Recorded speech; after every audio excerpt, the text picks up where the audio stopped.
మరి గట్టపల మండల హెడ్ క్వార్టర్లో మరి బీజేపీ ఆధ్వర్యంలో ధర్నా చేయడం జరుగుతూ ఉంది. మరి కాంగ్రెస్ పార్టీ ఈ రాష్ట్రంలో అధికారంలోకి వచ్చి సంవత్సరంలో సంబరాలు జరుపుకుంటూ ఉన్నారు.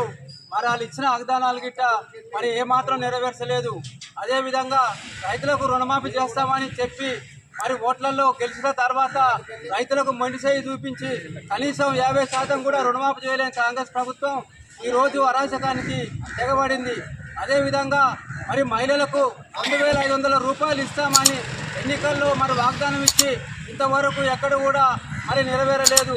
మరి అదేవిధంగా వృద్ధులకు 2000 పింఛన్ నుంచి 4000కు వేస్తామని చెప్పి మరి అది గిట్లా నెరవేరలేదు. అదేవిధంగా మరి రాష్ట్రంలో మరి బీజేపీ పార్టీని మరి అంశాలనే విదేశంతోటి మరి నిన్న జరిగినటువంటి బీజేపీ పార్టీ కార్యాలయం మీద మరి కాంగ్రెస్ గుండాలు మరి రౌడీలను పెట్టి మరి అక్కడ దాడి చేయడం జరిగింది. దాన్ని మేము ఖండిస్తూ ఉన్నాం.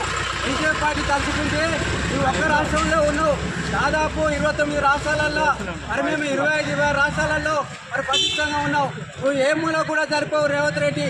ఇప్పటికైనా బుద్ధి తెచ్చుకొని కాంగ్రెస్ పార్టీ అంటే మరి నువ్వు కనీసం గుండాల రాజ్యం అనే ప్రవర్తనను మానుకొని మరి బీజేపీ పార్టీ అంటే గౌరవంతో నువ్వు నిలబడాలి. అంతేగాని రాజకీయంగా ఎదుర్కోలేని నీ చేతగాని రాజకీయం మరి ఈరోజు బీజేపీ పార్టీ మీద దాడులకు తెగడం అంటే అది ఎంతవరకు కరెక్ట్ కాదు. ఇప్పటికైనా నువ్వు రైతులకు ఇచ్చిన హామీలను నెరవేర్చి ప్రజలలో సక్రమంగా నీ రాజకీయం చేసుకుంటే ఈ తెరువు మేము రాము. కానీ బీజేపీ పార్టీని ఈ రాష్ట్రంలో అణిచివేయాలనే ఉద్దేశంతో ఈ పార్టీ గుండాలతోటి నువ్వు రాజకీయం చేస్తే ఈ రాష్ట్రంలో నువ్వు మిల్లమనేది ఈ బీజేపీ పార్టీ పక్షాన వ్యతిరేకిస్తూ ఉన్నాం.